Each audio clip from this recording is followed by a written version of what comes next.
Here's a nice 2-year July Alberta peach. Now July Alberta is an excellent variety. It's a good mid-season freestone peach. Again, we've got a root system that looks really nice. It doesn't have a whole lot of broken roots. It's got a good balance to it. Structurally, this tree is too tall to really effectively be grown out as a fruit tree. So I'm going to come back in a little more aggressively on this. I'm going to come back in about here. We will put the labels back on the tree so that you know what it is.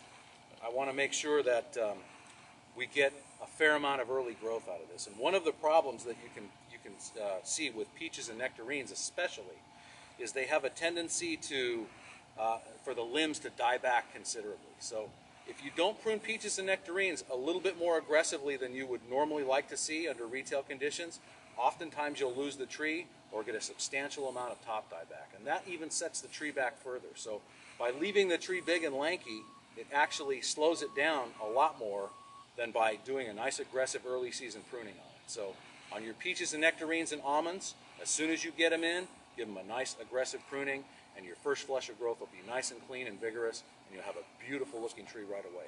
Your customers will be much happier with them also because they get a good flush of growth through the first season and develop a structure that's going to be stable and fruiting in the near future. So let's take a look at this one. Most of our growth is here off to one side, which is typical to a variety where the sunshine was facing, this growth was facing that direction.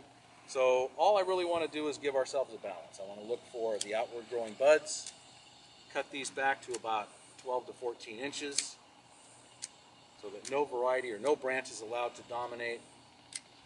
And our next flush of growth is going to give us an absolutely beautiful sellable tree.